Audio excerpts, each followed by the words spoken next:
d'affaires surtout nga xam ne très industriel. mais loolu dinay tax gars yi dañu am fierté. parce qu'ils ont reçu le patron du PASTEF mais ils ont reçu le premier ministre du Sénégal. Et c'est une fierté pour tout le monde que premier ministre bi ñëw ñoom ni ñu tumuraanke woon fii. seen kilifa ñëw. xam nga ñun bi ñu nekkee Toscane bi ñu nekkee Firenze ñu koy tubaab bi di ko wax Florence. Abdoulaye Wade ñëw na fa maître Wade ñëw na fa. man sama chef de service moo ma ko xamal je ne savais pas.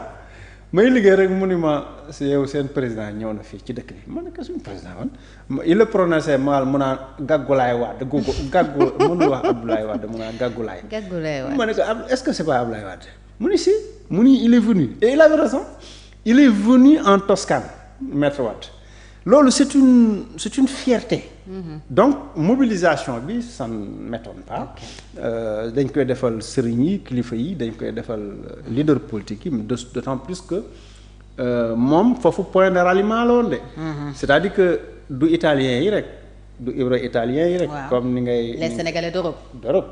ñii ñu ngi jógee France il paraît que dégg naa sax premier ministre bi Sonko ni am nañu jógee Afrique du Sud. wax na ko.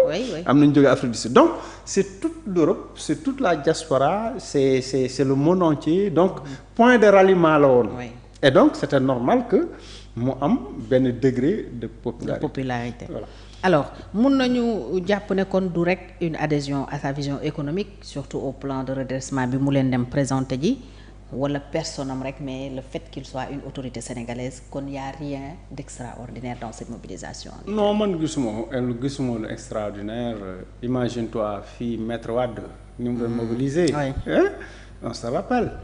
Même Macky daana dem ci diaspora. Bien sûr vous vous rappelez yii moo ko jëkkee kan moo dugal 15 députés de la diaspora députés recrutés au niveau des ministères autres les je veux dire les moodu-moodu. waxoon na sax une banque d'investissement pour les moodu-moodu yooyu yëpp je pense que l'histoire ne fait que se répéter maintenant bu fekkente ni nit ñi dañ la jox xol à un moment donné. Il faut faire attention comme ni que nit ñi di avertir à la communication politique il faut toujours faire attention parce que wax na le délai est long 3 ans au bout de 3 ans ça veut dire que du am pratiquement ay réalisations yu extraordinaire mais au bout de 3 ans c'est terminé. Le mandat bi ñetti at a ci des. waaw d'autres même disent ñaar parce que année bu mujj bi c'est une année électorale. Année électorale loolu mooy wax ni léegi nag on va nous dire oui d'accord maintenant ça y est on a redressé.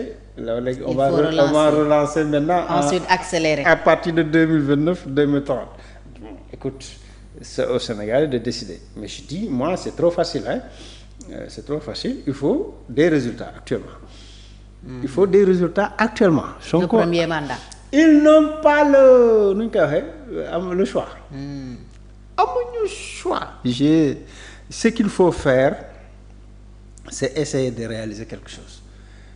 C'est bien de mobiliser l'épargne de la diaspora bon buñ ci dee gis seen bopp xaalis bi di ko liggéey peut-être que même mën na ko yóbbu caisse de dépôt et consignation wala ñu wut une banque diaspora wala eurobond wala. waxoon nañ sa banque diaspora. xool nuñ koy gérer et tout pour que diaspora bi di si gis seen bopp parce que tamit ñoom tamit ils sont victimes ñii tukki de beaucoup d'arnaques.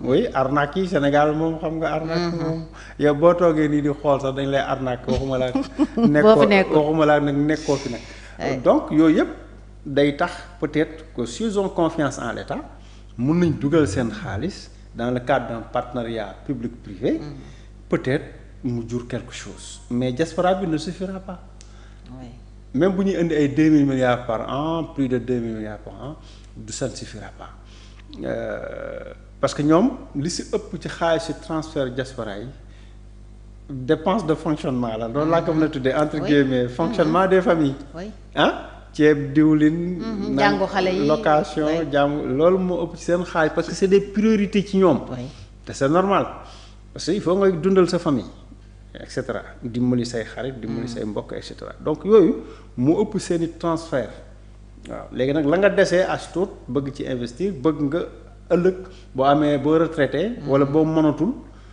nga am dara te loolu c'est un problème chez les moodu-moodu parce que moodu-moodu bi bu xasee tukki benn problème lay am bu ñu nekkee Sénégal tukki rek la ñuy bëgg soo tukkee ñibbisi rek ngay bëgg c'est le même paradoxe parce que Modou une fois mu nekk Europe surtout bu durée toujours réflexion mooy nan laay def pour mën a ñibbi Sénégal pour mën a installer waat. mën a liggéey mën a dund correctement. loolu mooy nekk seen obsession ñi ci ëpp nga xam ni delluwaat boo delluwaatee sa réew mën a tekki dara mën a def dara mën a wane ni yow demoo woon pour rien. de plus en plus da nga demoon wuti ñëwaat. de plus en plus Modou yu bari ñu ngi dellu si. di ñibbi si di réintégrer métiers yi ñu doon def avant parce que bu fekkee nga nekk menuisier maa ngi nuyu sama xarit ñoom Medoune dafa ñëw delluwaat ci menuiserie bi mu nekkoon. ainsi de suite ñeneen ak ñeneen ñoom Adama Jonn delluwaat ci mbay mi parce que mbay la ñu woon wala chauffeur ñeneen ak ñeneen. nga xam ni xam naa leen ñu def retour dañoo investir seen xaalis ci seen domaine yi ñu nekkoon avant. te loolu c'est extrêmement important. parce que premier ministre mu ngi ko doon wax italiens yi diaspora bi pratiquement moo développé Italie après.